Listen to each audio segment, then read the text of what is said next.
No, the world's moving fast, and you're going to watch these podcasts in 50 years, and you're going to say, look at them. They really did it.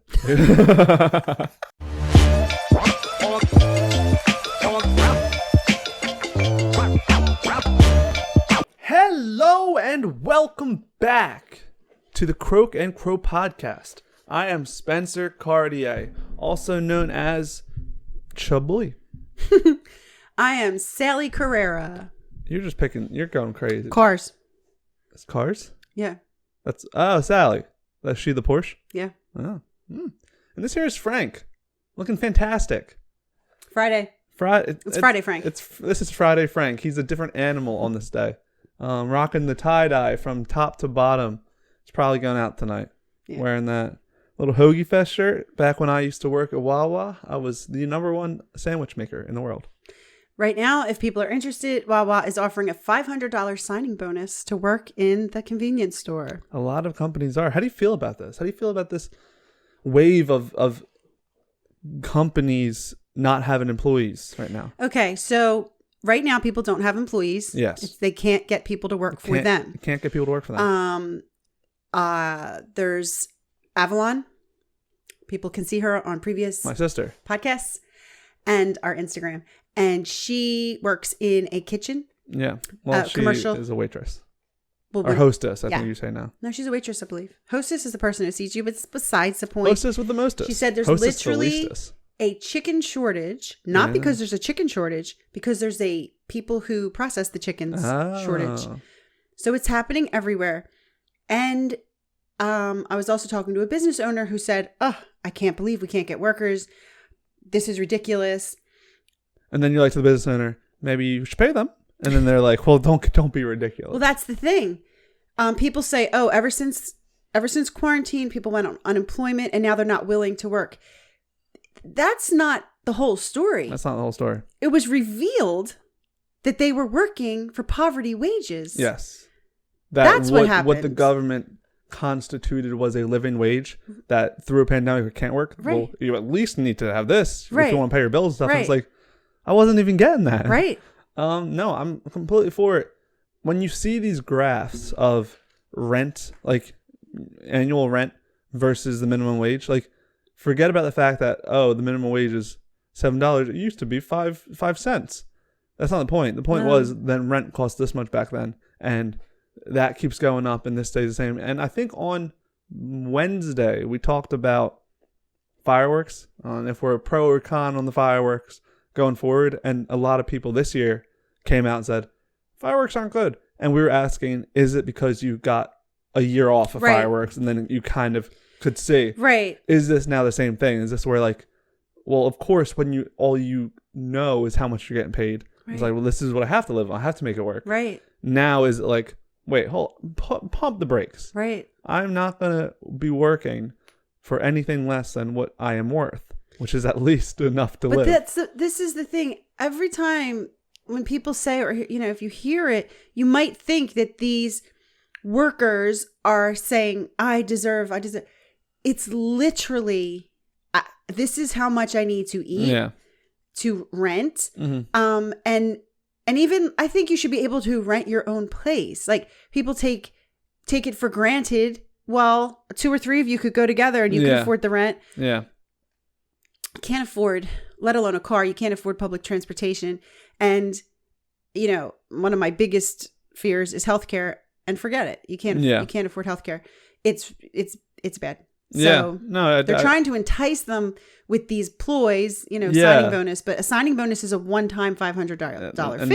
That just gets disappeared. But I mean, I think Wawa is one of the people who are stepping up their minimum wage thing. Way higher than state minimum. And you're seeing it seems like it is going in the right direction where companies are now being pressured. And sad that they have to all be pressured to pay. But in a capitalist world, there's pros and cons, and one of the pros is things can change if you make enough noise. Yeah.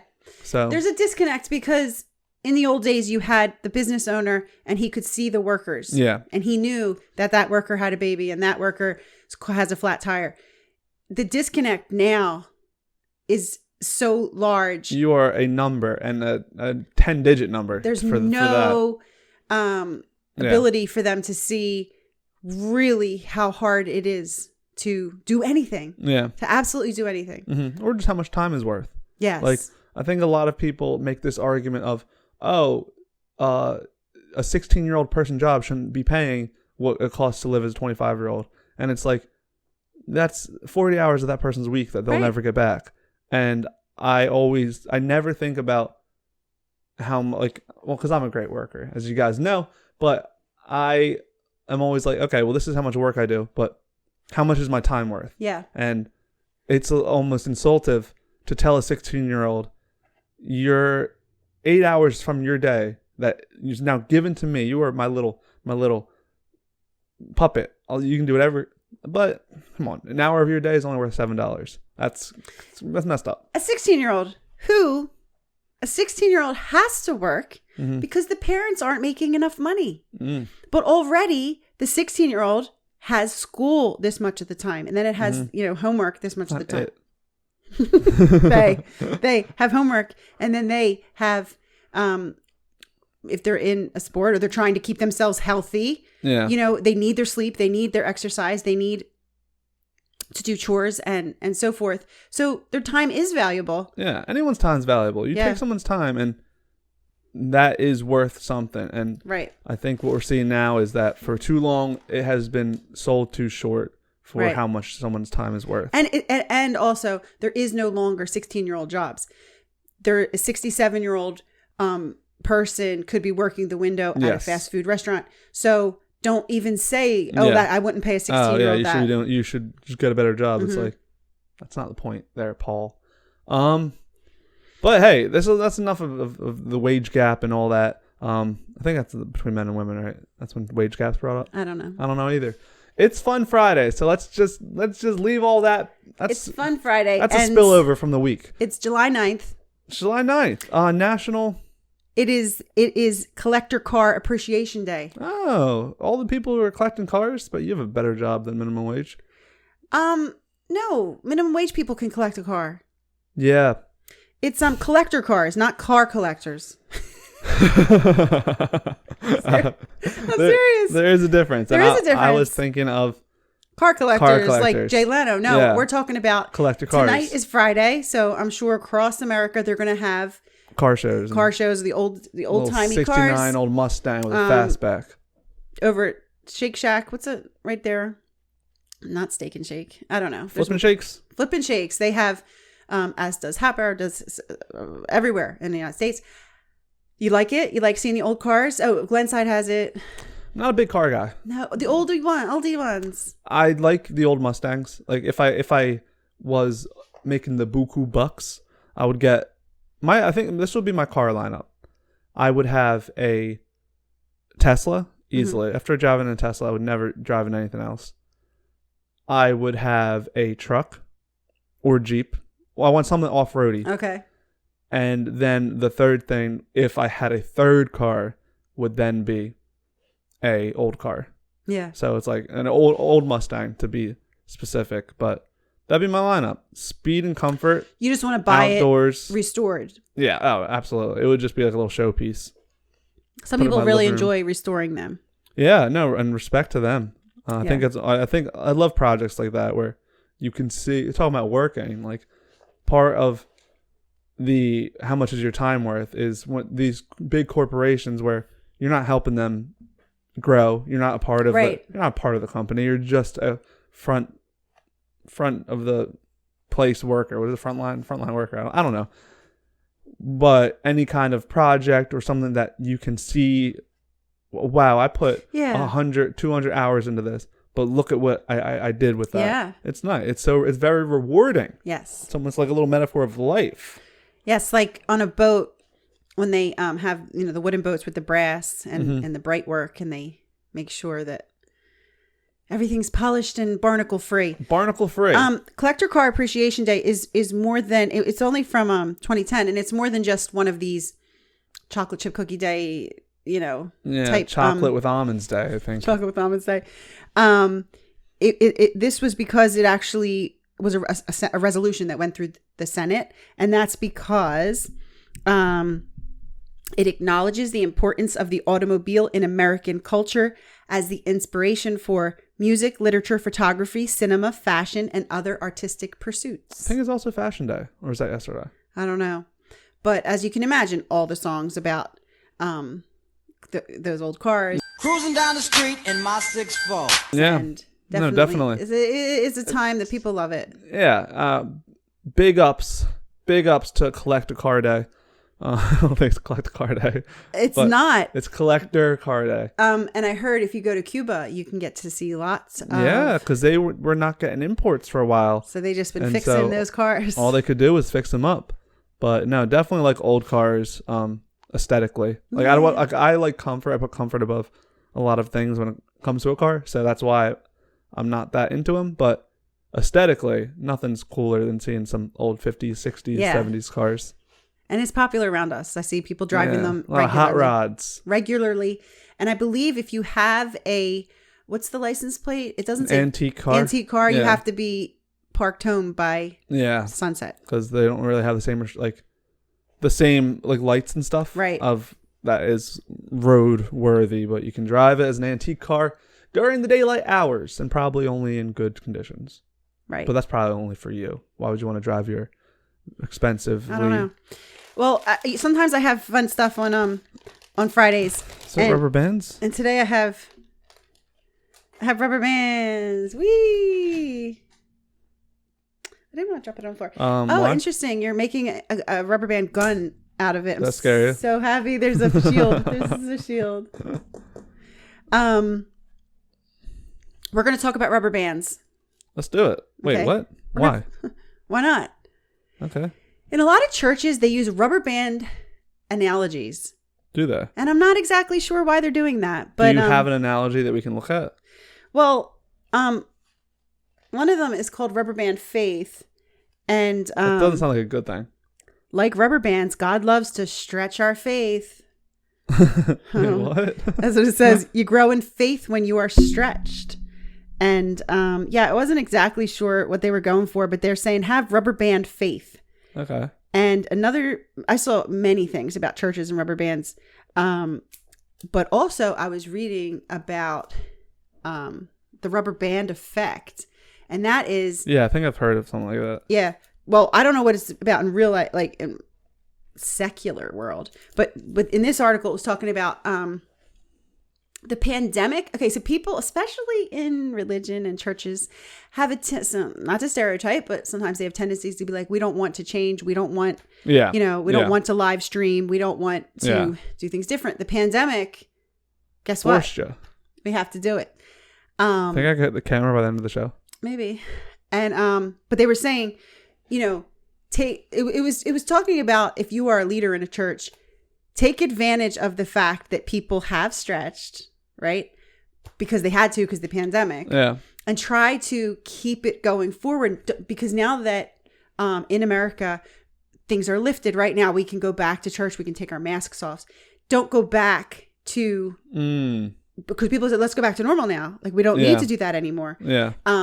But what happens if you pull too hard? You could snap. You could snap. We'll snap that band. And you don't want to snap because church isn't a dictatorship. It's everybody contributing. You need money to run a church. Community. It's a community. Community. And so they do runs. use the rubber band analogy a lot. And you were just shooting it with like a thing. And I saw this one motivational speaker, and maybe you can help me with it. Yeah. He was talking about.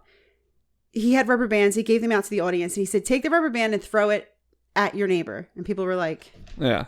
And it's like, okay. And he said, now take the rubber band and shoot your neighbor. And then he's like, don't do that. Yeah.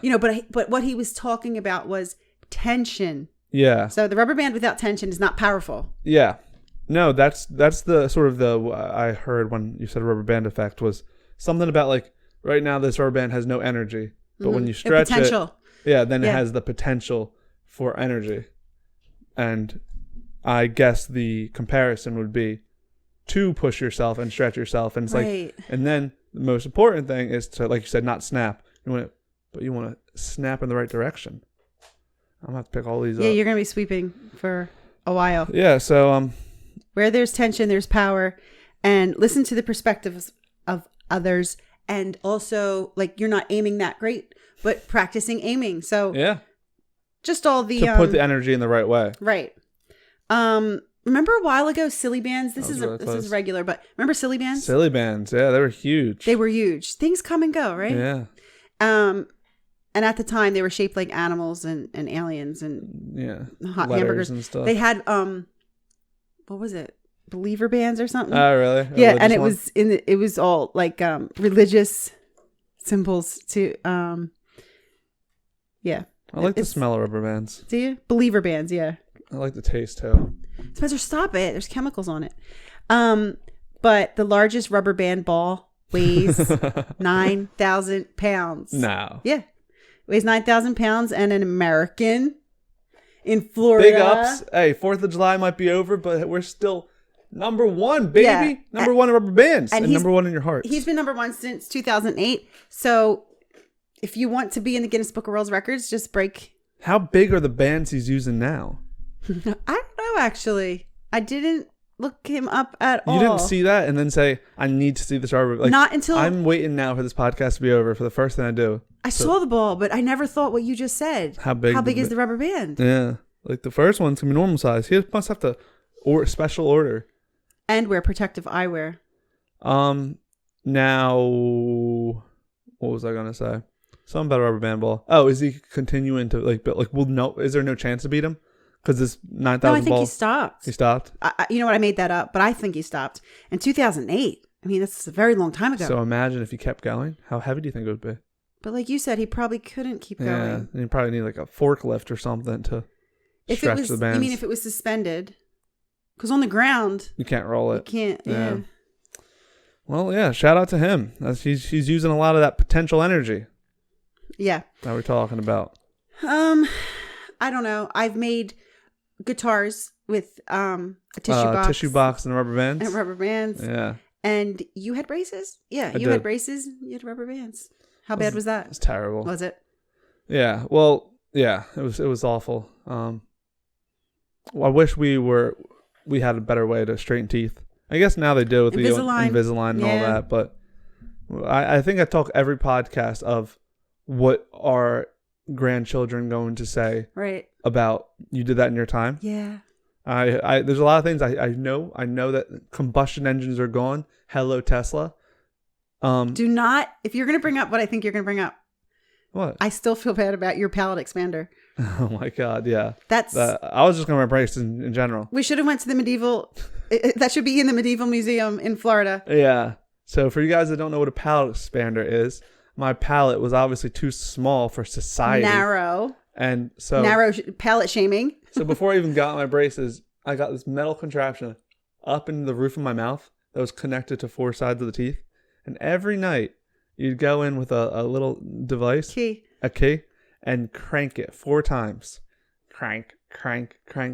Literally cranking my jaw, my stationary. Is the top of your mouth called your jaw too? No. Cranking the top of my mouth wider and wider. Yeah, my head, literally. Bones. Your bones. You're killing me right now. And I wasn't even going to talk about, I was just going to talk about braces. I forgot. I blocked that out of my memory. The braces where you just have this metal in your mouth. And you're doing your children, it's extremely expensive. Yeah. And talk about time. It's extremely time consuming, those visits, and if anything happens, you have to get it repaired. Yeah, I'm team straight teeth, but I hope one day young kids are looking. No, but it's weird because you are torturing the child, or even adults get braces. I think anyone who needed braces and had braces are thankful. Like, I don't think anyone says, why did you get me braces? Yeah. I think in our society, straight teeth are very valued. Cosmetically straight. Now, I understand what's it called? Not purposely, but if you need, if you're not biting correctly, or it hurts, or if it's whatever, or if it's terribly askew. Mm-hmm. But people get braces for the smallest, especially the Invisalign. See, like Invisalign, I think that's like sort of the avenue that things are going to go. But who knows? I can't see the future. I don't have a magic ball. If I did, what would I look at first? Ooh, lottery numbers. That's why you weren't given one. Really? Yeah, that's true. That's like the when I think last week we talked about Joseph and the coat of many colors. Yes. And we said, his brother's right for being jealous. And it's like, well, they had it in their hearts to throw him in a ditch. Yeah. So maybe that, like, it was a self-fulfilling prophecy of why they were not worthy of being the greatest son, of being Right. Joseph, or getting the coat, because they had it in them. Same thing with me. The reason I don't have a magic ball is because I have it in my heart that I would win the lottery and be a zillionaire. Talk about things that your grandparents, or things that we've did, and it seems normal, and then as time goes on, what? Yeah. I many years over lifetime, not at one time in my life, different times in my life, I was a paper girl. Paper girl. And you take the paper and you take the rubber bands and you wrap it around the paper, and you do this to like 200 papers. Like newspapers? Newspapers. Oh, so you weren't delivering them? I was delivering them. Oh, you had to do both? That's how you deliver it. Yeah. I thought they gave it to you all wrapped up. No. You go. You know when you go to the store now and you see them on the rack, like the and they have newsstand. that plastic. Yeah. Yeah. So depending how many customers you had, you get these stacks and stacks. Then you stand there at 6 o'clock in the morning, 5 o'clock in the morning, whatever it is. You take your rubber band, you take your paper, and over and over and over, rubber band. Fill your shopping cart. When I did both, walk around with the shopping cart, walk around with the big cloth bag, and I did car. Ooh. But whatever the case may be, rubber bandit, rubber bandit, rubber bandit, rubber bandit, they would break. Yeah. Now, your hands would be dirty from the ink and stuff? the ink. And then you throw it at the person's house. Right at their house. Hopefully they're outside. You can bonk them in the head. Now, were you paid a living wage? Can't even remember how much we were paid. It was the Philadelphia Inquirer. And you wished people would give you tips. People wouldn't pay. Here you are, 13 years old, knocking door to door for papers that you have, delivered in the snow. I would die. I literally wouldn't. If I had that job, I wouldn't make any money, because anyone who didn't pay, I would just pay out of my own pocket, and then I'd say, "Oh yeah, they paid." No, so many people wouldn't pay. You had a book, so it was so much work. That sounds like. I'm sort of getting flashbacks of PTSD. It was early The morning. rubber bands are triggering you. The early morning, the just sheer physicality of it.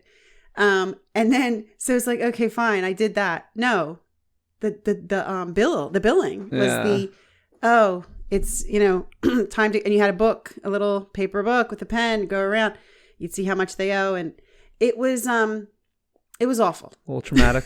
It was traumatic. But that's something that they'll be like, what? Like, I sound like the ice delivery guy.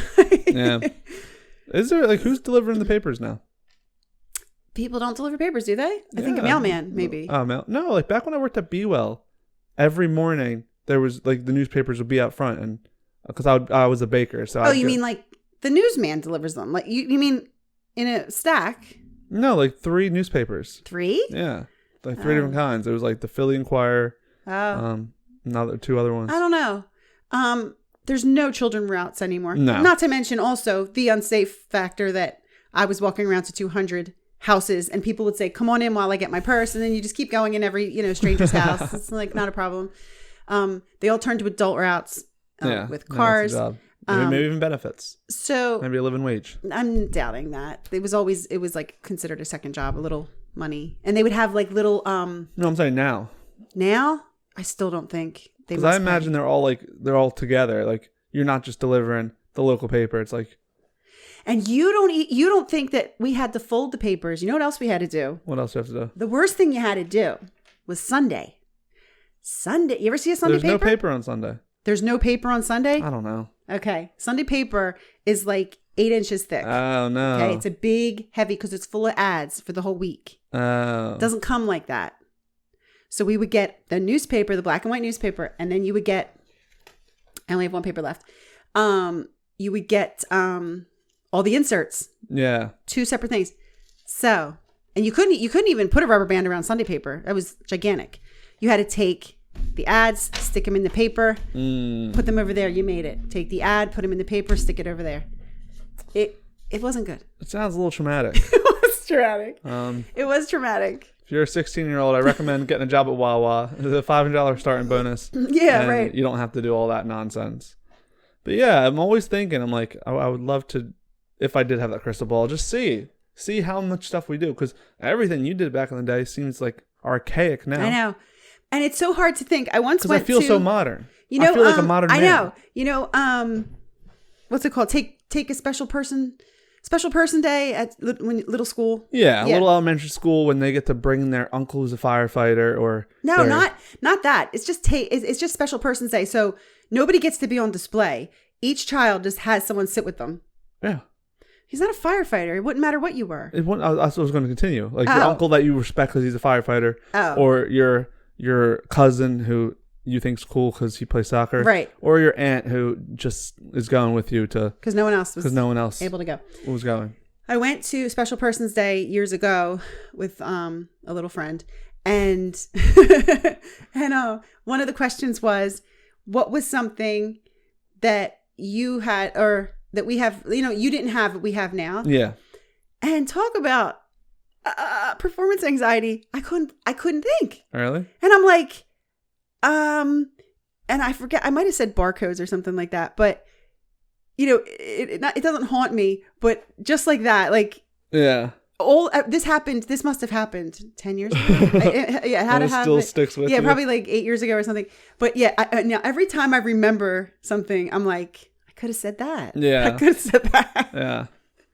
But no, the world's moving fast, and you're going to watch these podcasts in 50 years, and you're going to say, look at them. They really did it. You will say that. Yeah. You will. But yeah, anything else on rubber bands? Rubber bands, don't chew them if you can't afford chewing gum, because if does anyone do that? You said it so casually, like it's a normal thing. It's very dangerous, as are balloons, because if this gets stuck in your throat, you never want something to be elastic because you can't get it out. Pulling on it. Very or dangerous. Up your nose. Don't sniff them up your nose. Very dangerous. And then I was considering that. Remember the Livestrong bracelets? Yeah, those were big too. You had a I just gave you one wallflower bracelet. I was like, oh, that's rubber bands, but then I looked it up and they're actually silicone, which I guess is different. Totally different thing. That's not in the rubber family. Actually, it might be in the rubber family, but I don't think it is. Yeah. And then there's an old time psychological situation where you put a rubber band on, and if you do a bad thing, like, oh, you think about lying to your parents, snap. Yeah, I was just talking. This has nothing to do. I don't like that. I wouldn't do that. Yeah, this has nothing to do with that. But Ireland trip. My family might be going to Ireland, and they were talking about one of these hikes up a mountain. Yeah. What's it called? Crowpatrick. And I was talking about my hiking in Colorado and how there were some people walking in sandals, and then she was saying some people hike Crowpatrick barefoot as like a sort of like this like penance thing. Yes. I think I'm gonna do it. Why? It'd be cool to say I did it. Get a shirt or something. I don't think they give shirts, but we can get you one made. And get one professionally made. Yeah. That would be cool. Mm-hmm. Just something. Like, because, like, I'm not into, like, the marathons or anything where it's, like, endurance where I have to train. But this would just be, I like the in-the-moment endurance.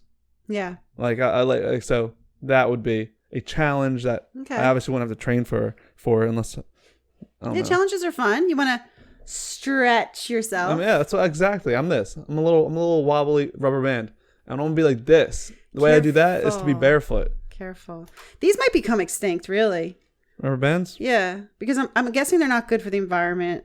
And what do you really need rubber bands for? Write in the comments what people use them for, because no. I don't even know why I bought these, because I had these weren't a podcast purchase, and I'm just wondering, why did I buy rubber bands? Yeah, I don't think I've ever needed a rubber band since like I was in school, and even then I don't. Like, you have the bread ties, and people use them for gardening, and now they have the zip ties for a lot of things. But what are people using rubber bands for? That's a good question. I don't know. Well, we're going to end that question with you. What do people use rubber bands for? Because we have no idea. Unless you're making a rubber band ball. Anyhow, guys, that's Friday. It's going to be the weekend. It's going to be a good one. I hope you all enjoy yourselves. Yeah. I was hoping to make that last one. We'll be back on Sunday with a Christian meme review, and then next week with the normal podcast schedule. So go enjoy your July days. The sun's out. The birds are chirping. Go enjoy it. And remember, be like a rubber band. Don't be energyless. Be energiful. Peace. I'm gonna try again. Nope. Oh, but you did see it on camera.